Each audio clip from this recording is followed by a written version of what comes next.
오늘 이 밤에 우리에게 말씀을 전해 주실 분은 이기훈 목사님입니다.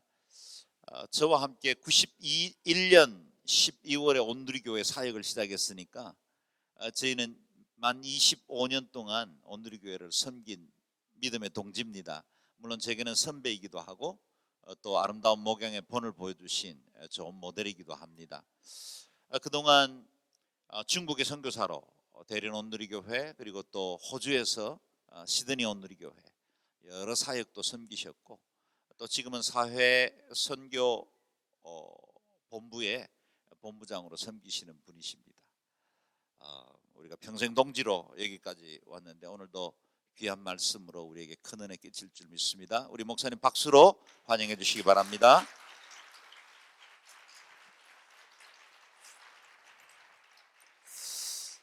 할렐루야. 저를 따라서 고백하겠습니다. 예수 믿으면 행복합니다. 아멘. 진짜 행복합니까? 그러면 옆에 사람 보고 진짜 행복한 그 모습으로 예수 믿으면 행복합니다, 축복하며 인사하겠습니다. 네. 저도 평생 예수 믿어보니까 예수 믿으면 진짜 행복해요. 뭘 많이 주셔서 행복한 게 아니고 그냥 예수님 당신이 우리 인생의 최고의 행복의 조건이신 것이죠. 여러분 안에 그런 행복이 계속되기를 축복합니다. 제가 소문 듣기는 양주 온누리교회는 웰빙 처치라고 들었어요. 육신의 먹거리도 풍성한 곳이고 따라서 육신의 회복도 많이 있는 거죠. 여러분 이 좋은 데 와서 사셔가지고 얼굴에 은혜 빛이 다 있고요, 기름기도 있고 건강미도 넘치고, 우리 도목사님 이곳에 온 지 이제 1년 반 지낸다는데 1년 반 전하고 지금하고 완전히 얼굴이 달라졌어요. 이곳이 분명히 먹을 것도 많고 환경도 좋고 살기가 좋은 곳이구나. 근데 거기서 끝나면 또 안 되겠죠. 영적으로도 기도가 쌓여져 있는 것이요, 온누리교회 선교의 산지요, 또 말씀과 성령이 넘치는 곳이요, 누구나 양지 온누리교회 오면 육신도 회복되고 영혼도 회복되고 가정도 회복되고 삶도 회복되고 이런 놀라운 역사가 있는 줄로 믿습니다. 이렇게 좋은 시설을 가진 교회가 온누리교회가 없어요. 서빙고 양재 이렇지 못 따라갑니다. 물론 한 곳 못 따라가는 곳이 있기는 해요. 시드니 온누리교회라고. 그곳을 빼고는 아주 이 좋은 환경과 건물과 또 훌륭하신 성도님들, 양재 온누리교회가 앞으로 계속 하나님의 도구로 쓰임받기를 축복합니다. 자, 오늘 이 밤에 여러분과 같이 나누고자 하는 말씀, 우리는 신앙생활을 하면서 누구도 부인할 수 없는, 그리고 누구도 예외가 없는 한 가지 사실이 있는데, 그게 뭐냐면 우리의 믿음이 항상 테스트를 받고 있다는 거예요. 아니, 하나님께서 우리의 믿음을 계속 테스트 하신다는 거예요. 뭐 연세가 많으셨다고 예외가 있느냐? 아니에요. 죽을 때까지, 마지막 테스트는 죽음 테스트죠. 죽을 때까지도 내가 믿음을 잘 간직하고 있는지. 왜냐하면 제가 딱 두 분을 봤는데, 훌륭하신 권사님이 죽을 때 됐는데 하나님을 부인하는 그런 일이 있어서 모든 교인들을 충격에 빠뜨린 그런 일들이 있는데, 그러니까 우리가 마지막 죽음 앞에 믿음 테스트를 받을 때까지 우리의 삶의 여정에는 계속해서 내 믿음이 진짜인지 가짜인지 테스트가 있다는 거죠. 그러니까 하나님께서 우리에게 그러한 믿음의 테스트를 하시는 이유는 그 믿음 테스트를 거쳐야만 우리의 인격이 다듬어지고 우리의 신앙이 성숙해지기 때문인 거죠. 우리가 이 부분을 생각할 때 우리가 삶에서 크고 작게 경험하는 많은 고난들을 단순히 고난으로만 치부하면 그것이 우리의 삶을 힘들게 하고 예수님 믿어도 결코 행복할 수가 없는 거죠. 내가 믿음을 테스트 받고 있구나, 하나님이 내 믿음을 테스트하고 계시구나. 영적인 의미로 내가 직면하는 다양한 상황들을 바라보고 해석할 때 우리는 그런 상황에서 결코 승리하며 살아갈 수 있다는 것이죠. 그런데 그 믿음 테스트를 뭘로 하느냐는 거죠. 하나님의 우리의 믿음이 성숙한지 미숙한지, 이성숙인지 이미숙인지, 또는 내 믿음이 진짜인지 가짜인지, 이와 같은 믿음의 내용을 테스트하는 방법이 순종이라는 것입니다. 성경에 보면 훌륭한 등장하는 인물들 예외 없이 순종을 통해서 순종할 수 없는, 순종하기 어려운 상황들을 통해서 그 믿음이 테스트를 받았다는 거예요. 그 대표적인 샘플이 바로 오늘 우리가 만나는 아브라함이라는 것이죠. 그러니까 이 믿음과 순종의 관계를 분명하게 이해하고 살면 크리스찬으로서 정말 성숙한 인생을 살아갈 수 있어요. 믿음은 보이는 게 아니죠. 그 믿음이 눈으로 보아지는 것이 순종인 거예요. 그러니까 하나님을 정말로 믿는다면 어떤 요구를 하셔도 그 말씀에 순종할 수 있다는 거죠. 우리가 지금 여호수아서를 묵상하고 있는데 이미 여러분들이 묵상한 내용이죠. 요단강을 건너갈 타이밍이 하나님이 명령하신 때는 아니에요. 인간적인 생각, 이성적 판단으로는 이 우기 때 요단강을 건너가는 것은 미친 짓이에요. 죽음을 자초하는 일이에요. 근데 하나님께서 요단을 건너가라 말씀하시죠. 여호수아가 하나님의 그와 같은 명령에 그대로 순종을 하죠. 또 할례를 베풀라. 이왕이면 가나안 정복을 다 마친 뒤에 할례를 하면 안 되겠습니까? 이것은 우리들의 이성적인, 인간적인, 합리적인 생각이죠. 상식적인 판단이죠. 그런데 하나님은 지금 이 여리고 이 엄청난 성을 앞에 두고 할례를 행해라. 앞에 나가서 싸워야 될 전사들을 발을 묶어 놓는 것과 똑같은 것이죠. 왜 지금 합니까? 이것을 적어도 몇 성을 좀 정복한 이후에 해서는 안 됩니까? 얼마든지 우리 상식의 기초에서 하나님께 이 의제기를 할 수 있는 거죠. 근데 여호수아가 그대로 말씀대로 순종하는 것이죠. 자, 우리의 믿음은 죽을 때까지 순종하기 어려운, 상식적으로, 합리적으로, 인간적으로 이해하기 어려운 상황들 앞에서 말씀대로 행하는 그 행위를 통해서 테스트를 받는 것이다. 그 대표적인 샘플을 오늘 아브라함에게서 또 우리가 발견을 하는 것입니다. 아브라함은 창세기 15장 6절에 가면 아브라함이 하나님을 믿음으로 하나님께서 그를 의롭다 여기셨다 그랬어요. 우리식으로 말하면 아브라함이 예수님을 믿음으로 구원을 얻었다. 15장에서 그가 믿음을 갖게 됐고, 오늘 본문인 22장에서 그때 그 믿음이 진짜 하나님을 믿는 믿음인지를 테스트 받는 내용이에요. 그것이 우리가 다 알고 있는 아들을 제물로 바치는 일이죠. 자, 성경을 한번 보겠습니다. 22장 1절 말씀, 하나님의 명령입니다. 시작. 이런 일이 있은 후 하나님께서 아브라함을 시험하셨습니다. 하나님께서 아브라함에게 말씀하셨습니다. 아브라함아, 그가 대답했습니다. 예, 제가 여기 있습니다. 2절, 여호와께서 말씀하셨습니다. 내 아들, 내가 사랑하는 내 외아들 이삭을 데리고 모리아 땅으로 가서 내가 내게 지시하는 산에서 그를 번제물로 바치라. 아들을 번제물로 바치라. 근데 그 아들이 어떤 아들이냐? 내가 사랑하는, 첫 번째. 두 번째, 내 외아들을 번제물로 바치라. 너에게 있어서 가장 소중한 것을 번제물로 바치라. 더 극단적으로 말하면 너의 전부를 나에게 바쳐라. 여러분, 부모님들에게 자식은 전부잖아요. 자식을 바치라는 건 너의 전부를 바치라는 것이죠.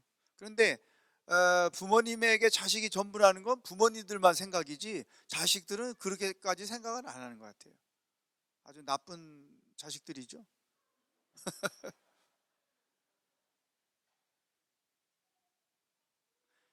처음으로 아이들과 떨어져서 생활을 하게 됐어요. 제가 시드니를 떠나면서 아이들이 거기 저는 아내와 둘이 아이들을 떨어지는 거, 또 엄마 아빠 없이 자기네끼리 어떻게 살까, 뭘 해 먹을까, 온통 자식에 대한 염려와 또 아픈 마음 때문에 속이 상한데, 아이들은 룰루랄라 찬송하며 새롭게 전개될 부모 없는 자기들의 인생을 기대하며 가는 거죠. 얼마나 괘씸했는지. 그 사실을 알고 나서부터 모든 짐을 내려놓은 거죠. 알아서 살아라. 엄마 아빠도 알아서 살겠다. 아브라함에게 이삭을 바치라고 하는 것은 아브라함이 순종하기 어려운 하나님의 명령인 거죠. 만약 여러분들에게 그렇게 하나님이 요구하셨다면 어떻게 반응을 하셨을까요? 3절을 봅시다. 3절 시작. 아브라함이 다음날 아침 일찍 일어나 나귀의 안장을 얹고 하인 두 사람과 그 아들 이삭을 준비시켰습니다. 번제에 쓸 나무를 준비한 후 하나님께서 지시하신 곳을 향해 떠났습니다. 다음날 아침 일찍 하나님이 말씀하신 대로 아들을 데리고 하인을 데리고 땔감을 준비하여 지시할 땅으로 갔다. 여기서 아브라함의 이와 같은 행동에 우리가 주목할 필요 있어요. 아브라함이 하나님께 대하여 아무런 항의를 하지 않는다는 거예요. 불평하지 않는다는 거예요. 질문하지도 않는다는 거예요. 하나님 이럴 수가 있습니까? 그냥 순종하는 거예요. 그래서 2절 3절 사이에 아무것도 없는 거예요. 오직 순종만 있는 거죠. 만약에 이게 저라면 2절 3절 사이에 몇 장이 써졌을 겁니다. 하나님 이럴 수가 있습니까? 너무합니다. 너무합니다. 당신은 너무합니다. 언제는 주고 언제는 달라고 하고, 이 아들 내가 낳습니까? 당신이 져놓고 뭐 하자는 겁니까? 하나님 이럴 수는 없습니다. 온갖 불평 불만을 써지는 게 2절 다음에 3절 10절 15절 4장으로 넘어가요. 5장으로 넘어가. 2절과 3절 사이에 몇 장의 엉뚱한 말씀들이 분명히 써졌을 거예요. 우리가 믿음 생활을 하면서 이와 같은 테스트를 받을 때 보통 하나님께 대하여 서운한 마음을 갖지요. 내가 하나님께 해드린 것이 무엇인지 알고 있지 않습니까? 내가 헌금을 안 했습니까? 봉사를 안 했습니까? 헌신을 안 했습니까? 하나님이 필요하다는 걸 안 드린 게 있습니까? 교회 봉사 안 한 적이 있습니까? 예배 빠진 적이 있습니까? 기도에 빠진 적이 있습니까? 하나님, 내가 당신께 뭐가 부족하다고 나에게 이와 같은 시험을 당하게 합니까? 나에게 이와 같은 요구를 합니까? 내가 이해할 수 없는 이런 일들을 왜 나로 하여금 당하게 합니까? 하나님 이럴 수는 없습니다. 정말 하나님 맞습니까? 하나님 나를 사랑하는 것 맞습니까? 어떤 사람은 하나님을 떠나기도 하고, 어떤 사람은 교회를 떠나기도 하고, 어떤 사람은 믿음을 떠나기도 하고.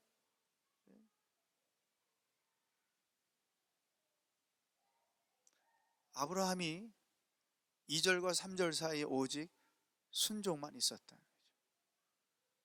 우리들의 이제까지 살아오면서 하나님께 대하여 보였던 반응들을 한번 돌아볼 필요가 있는 것이죠. 생각해 보십시오. 서론에서 말씀을 드린 것처럼 우리의 신앙과 인격은 믿음 테스트를 거쳐서 예수님을 닮아가게 돼 있고 주님이 원하시는 수준의 인격의 사람, 믿음의 사람이 될 수밖에 없죠. 그런 걸 거치지 않으면 우리는 온전한 사람이, 예수님을 닮아가는 사람이 될 수가 없어요. 그만큼 완악하기 때문에, 고집불통이기 때문에, 자기 주장이 너무 강하기 때문에, 하나님 앞에서도 자기 상식과 합리적인 이해를 주장하기 때문에 이와 같은 하나님의 시험을 거치지 않으면 정말로 그분이 원하시는 사람이 될 수가 없죠. 그런데 우리는 그거 없애달라고 하나님께, 하나님은 내게 필요해서 이삭을 바쳐라 했는데 나는 그거 없애달라고. 또 이런 순종하기 어려운 순종을 통해야만 믿음이 성장하죠. 두 번째, 성경이 우리에게 약속한 하나님의 복들을 누릴 수가 있다. 성경에서 제시하는 모든 축복들은 우리에게 거저오지 않아요. 이 믿음 테스트, 순종을 통해서 믿음 테스트에 파스된 사람만이 그 복을 누릴 수가 있단 말이죠. 하나님은 내게 더 큰 복을 주시기 위해서 이와 같은 테스트를 제시하시는데 필요 없다고, 그런 거 왜 주냐고, 왜 하필 나를 이렇게 힘들게 만드냐고 계속 하나님을 원망하고 하나님의 그와 같은 제안을 거절하는 거죠. 또 감당하기 쉽지 않은 이 고난 테스트, 이 순종 테스트를 거쳐야만 내가 더 큰 그릇이 되는 거죠. 또 완숙한 사람이 되는 거죠. 제가 군대 가기 전에요, 저보다 3살 많은 우리 형이 휴가 나와가지고, 기훈아, 군대 가면 있잖아, 낫 한 자루만 가지고도 집을 질 수 있어? 그런 얘기를 해요. 그래서 무슨 말도 안 되는 소리를 하냐고, 낫 한 자루 가지고 어떻게 집을 지냐고. 근데 내가 그 다음에 군대를 가봤더니 진짜 집을 질 수 있어요. 나타나가지고. 그만큼 군대 생활을 고생하면서 그 고난을 이기면서 하니까 사람이 웬만한 고난은 고난도 아닌 거죠. 이민 목회 8년 해보니까 웬만한 목회의 고난은 고난도 아닌 거예요. 중국에서 6년 동안 선교사로 사역하면서 온갖 고충을 다 겪어보니까 그 다음에 별로 고난이 아닌 거죠. 하나님의 뜻이 여기 있단 말이에요. 나를 더 큰 그릇으로 만들고자. 근데 그 그릇이 크게 만들어지려면 두드려야 되고, 새로 만들기도 해야 되고, 잡아당겨 넓히기도 해야 되고, 내가 예상하지 않은 크고 작은 그와 같은 고난들이 있단 말이죠. 하나님은 나를 더 큰 그릇으로 만드셔서 더 많은 것들을 담아주기를 원하고, 나를 더 크게 쓰기를 원하시는 거죠. 그런데 우리는 자꾸 그것을 왜 주느냐, 나 필요 없다, 거부하고 불평하고, 심지어는 작정기도 하면서 하나님 취소해 주세요, 하나님 그거 없었던 일로 해주세요, 계속 하나님께 거부 메시지를 주는 거죠. 또 순종하기 어려운 순종을 통해서 내가 이 믿음 테스트를 잘 받아야만 하나님이 나를 통해서 이루고자 하시는 당신의 계획이 성취되는 거예요. 그러니까 나 한 사람이 영적으로 성숙해지고 안 해지고 문제가 아니에요. 내가 하나님이 무엇을 제안하셔도 그것을 담을 수 있는 그릇의 사람이 돼야 하나님이 나를 통해서 이루고자 하시는 당신의 계획들을 진행하실 수 있단 말이죠. 왜냐하면 하나님은 모든 일들을 사람과 함께 하기 때문에, 하나님이 준비한 사람들을 통해서 그 일을 하시기 때문인 거죠. 하나님이 우리 제껴놓고 당신 마음대로 당신 뜻대로 행하시는 분 아니에요. 심지어 인간을 구원하는 일까지도 인간 예수 그리스도를 이 땅에 보내셔서 그분을 통해서 하셨단 말이죠. 하나님은 모든 일들을 사람을 통해서 하는 거예요. 이 양지 온누리교회가 세워질 것을 누가 생각했어요, 옛날에? 그죠? 돌아가신 하 목사님을 통해서 이 놀라운 일들을 이 땅 가운데 행하셨기 때문에 여러분이 지금 이런 혜택을 보고 있지 않습니까? 여러분, 하나님의 생각은 바로 거기에 있는 거죠. 내가 훈련이 돼서 하나님의 뜻이 무엇인 줄 알고 하나님의 계획이 무엇인지를 알고 따라서 감당하기 쉽지 않지만 믿음으로 순종함으로 말미암아 이스라엘 백성이 요단을 건널 수 있었던 것처럼, 여리고를 점령할 수 있었던 것처럼, 가나안을 정복할 수 있었던 것처럼, 다윗이 골리앗을 이길 수 있었던 것처럼, 나의 믿음의 순종을 통해서 하나님이 그 나라와 그 가정, 그 민족을 향하여 이루고자 하시는 그 계획들이 성취되는 거예요. 여러분, 내가 믿음이 성숙하냐 미숙하냐 나 한 사람의 문제가 아니에요. 내가 이해되지 않지만 말씀으로 순종하느냐 순종하지 않느냐, 그게 나 한 사람의 순종에 머무르는 게 아니라는 거예요. 나의 순종을 통해서 하나님이 계획하시고 작정하신 일들을 당신이 진행하신다는 것이죠. 하나님은 이렇게 아브라함을 통해서 그의 믿음을 테스트하시고, 그리고 그를 본격적으로 믿음의 조상이 되게 하셨다는 거죠. 적어도 믿음의 조상이 되려면 이 정도 수준의 테스트는 파스를 해야 된다. 하나님이 아브라함이 이런 시험을 이겼기 때문에, 감당했기 때문에 믿음의 조상으로서 하나님 앞에 쓰임 받을 수 있었다는 것이죠. 근데 한 가지 이제 재미난 상상을 해보면 1, 2절에서 하나님께로부터 그와 같은 명령을 받고 나서 3절에 바로 준비해서 떠나는데 한 가지 의문이 생겨요. 왜 그것을 아내에게 말하지 않았을까? 궁금해하지 않습니까?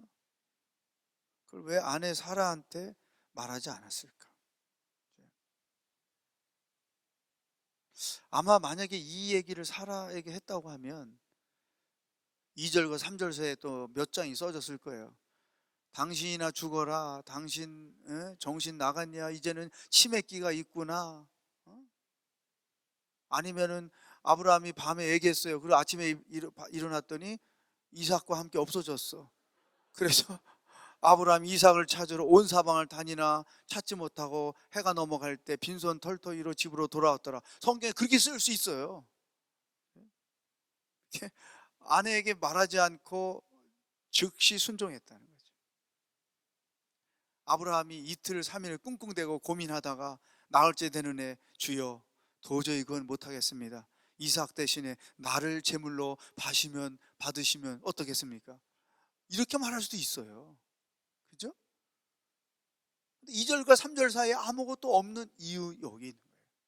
하나님의 뜻을 이루기 위해 했던 것이죠. 자, 그러면 아브라함이 아무리 그렇다 해도 어떻게 그렇게 기다리고 기다렸다가 믿음으로 얻은 아들을 쉽게 제물로 바칠 수가 있었냐는 거예요. 제 아무리 아브라함이라도 정신 나가지 않았으면 그렇게 할 수가 없는 거예요.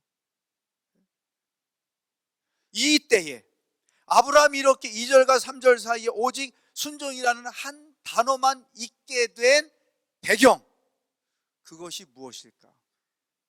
히브리서 11장에서 이 당시에 아브라함이 그렇게 순종할 수 있었던 이유를 설명해 주고 있어요. 자, 히브리서 11장 17절부터 19절까지 함께 읽어 보겠습니다. 시작. 믿음으로 아브라함은 시험을 받을 때 이삭을 바쳤습니다. 그는 약속들을 받은 사람이면서도 자기 외아들을 기꺼이 바치려 했습니다. 하나님께서 전에 말씀하시기를 내 자손이라고 불릴 사람은 이삭으로 말미암을 것이다 라고 하셨습니다. 아브라함은 하나님께서 죽은 사람도 살리실 수 있다고 생각했습니다. 그러므로 비유로 말하자면 그는 이삭을 죽은 사람들로부터 돌려받은 것입니다. 아멘. 자, 창세기 22장 1절로 3절에는 그런 내용이 표현되어 있었지 않지만 히브리서 11장에서 아브라함이 바칠 수 없는 아들을 제물로 바치는 데에 있었던 게 여기 있다는 거예요. 이게 바로 아브라함의 믿음인 것이죠. 아브라함이 이 고난을 이길 수 있는 힘을 어디서 얻었느냐? 몇 가지 이유가 있어요. 이것이 우리 삶에 그대로 적용되는 것이죠. 첫 번째는 아브라함은 이 자식이 자기 능력으로 낳은 것이 아니라 하나님이 주셨다는 것을 알고 있는 것이죠. 그런 생각해 봅니다. 만약에 아브라함이 우리처럼 정상적으로 아내와의 육체적 관계를 통해서 이삭을 얻었다고 하면 아마도 이 이삭은 정말로 제물로 바치지 못했을 거예요. 내가 배 아파 낳는데 어떻게 난 자식인데 바치지 못했을 거예요. 근데 하나님께서 두 사람이 전혀 아이를 낳을 수 없는 신체적 상태에서 이삭을 갖게 하심으로 이 자식은 내가 내 능력으로 난 것이 아니라 하나님이 주신 것이다. 이 분명한 사실을 아브라함은 알고 있었고 믿고 있었던 것이죠. 여러분, 우리가 고난당할 때 제일 힘든 게 뭐냐면 자기 자신이에요. 어떻게 내가 땀 흘려 세운 기업인데, 어떻게 수고하며 번 재산인데, 어떻게 수고하며 키웠는데, 하나님이 행하시고 하나님이 주신 것은 2차적이고 1차적으로 나의 공로, 나의 의지, 나의 수고, 나의 노력, 이것이 늘 앞서 있기 때문에 고난을 감당할 힘이 없는 거죠. 아브라함이 이렇게 이해할 수 없을 정도로 자식을 바칠 수 있었던 첫 번째 이유, 하나님이 주신 자식입니다. 두 번째, 아브라함이 이 고난을 감당할 수 있었던 것은 하나님의 약속을 믿었다는 거예요. 어떤 약속입니까? 너의 자식이 하늘의 별처럼 바다의 모래의 알처럼 많아질 것이다. 생각해 보세요. 그러려면 이삭이 생존해야 되잖아요. 얘가 죽는데 무슨 약속이 이루어져요? 우리는 거기서 늘 넘어지거든요. 왜냐하면 하나님의 세계, 하나님 행하신 일도 합리적으로 생각해요. 이성적으로 판단하고 상식적으로 판단하기 때문에 안 맞으면 이건 아니다, 하나님의 뜻이 아니다, 이렇게 되죠. 근데 상식적으로는 이삭이 살아남아야 하늘의 별처럼 바다의 모래알처럼 자식들이 많아질 수 있지만 아브라함은 하나님의 약속을 믿은 거예요. 비록 이삭이 죽게 될지언정 내게 주셨던 그 하나님의 약속은 이루어질 것이다. 여러분 안에 이 믿음이 있기를 축복합니다. 여러분, 우리가 말씀을 묵상하고 그 묵상한 말씀 안에서 살아야 하는 이유가 여기에 있는 거예요. 우리가 당하는 모든 고난에 대한 의미와 해석이 이미 하나님 말씀 안에 다 담겨 있다는 사실이에요. 아브라함은 그 약속이 무엇인지를 알았고, 그리고 하나님이 그 약속을 반드시 이루실 것이라는 믿음을 가지고 있었기 때문에 바칠 수 없는 이삭을 제물로 드릴 수 있었다는 거죠. 세 번째, 아브라함이 그렇게 순종할 수 있었던 것은 하나님의 능력에 대한 믿음이 있었어요. 어떤 능력이냐? 하나님은 죽은 자도 살리실 수 있는 전능하신 하나님입니다. 그 능력, 하나님의 능력을 믿는 믿음이 고난을 이기게 하는 것입니다. 하나님의 능력을 믿는 믿음이 이해할 수 없는 하나님의 명령을 순종하게 하는 거예요. 세 가지. 하나님이 주셨다는 사실, 하나님의 약속, 그리고 하나님의 능력. 이것이 아브라함의 믿음의 기초가 되었기 때문에 이해할 수 없고 감당할 수 없는 하나님의 시험, 하나님의 요구 앞에서도 아브라함은 순종할 수 있었던 것이죠. 이 비슷한 실패자들이 있어요. 야곱을 보세요. 야곱. 하나님께서 태어나기 전부터 이미 어머니의 태몽을 통해서 큰 자가 작은 자를 섬길 것이다. 이 말은 장자의 그 계열이 둘째 아들로 이어져 갈 것이다. 그런 약속을 하신 거죠. 그러니까 애들이 낳았을 때 엄마는 그 야곱 붙들고 네가 장자가 될 거야. 계속 주입을 했고, 왜 하나님이 그렇게 말씀하셨습니까? 그래서 막상 상황에 직면하게 될 때, 장자의 축복을 아버지가 주려고 할 때, 그 이제 아버지 손이, 이 오른손이 어느 자식 머리에 얹어지느냐에 따라서 이 집안의 다음 세대의 주인공이 누군가가 결정이 되는 거죠. 그러니까 하나님의 계획하신 일이기 때문에 하나님이 그렇게 하실 것이므로 그 상황에 야곱이나 그 엄마는 그냥 순응하면 되는 거죠.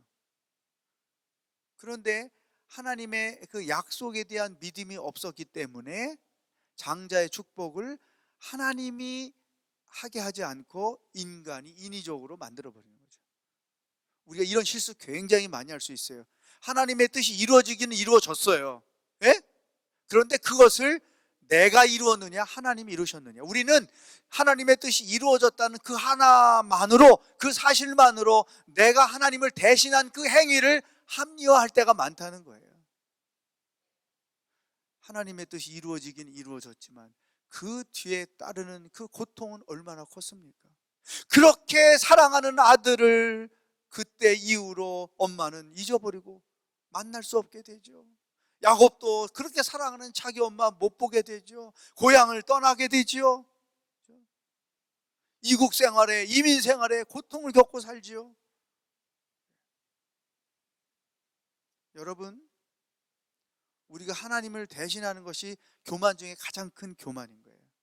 부모들이 자식을 키울 때에도 하나님이 하실 영역이 있어요. 그거를 부모가 대신함으로 이 자식을 내 자식으로 만들어 버리면 그때부터 불행한 거예요. 제가 목사니까 상담을 많이 하잖아요. 나이 40, 50이 됐는데도 엄마에게 좌지우지되는 시집간 딸이 죽겠다고, 못 살겠다고 와서 눈물을 흘리며 내 인생을 어떻게 해야 되냐고.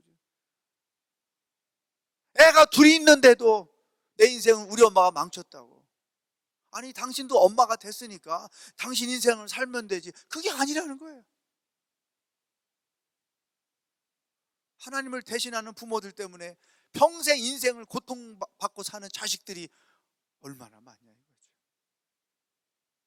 그 누구도 하나님을 대신할 수 없는 거예요. 야곱의 실패가 거기 있는 거예요. 리브가의 실패가 거기에 있는 거예요. 하나님이 계획하신 일은 하나님이 하시는 거예요. 우리는 순종하여 나의 순종을 통해 하나님의 뜻이 이루어지게 하는 것이지 내가 하나님을 대신하는 것이 아니라는 것이죠.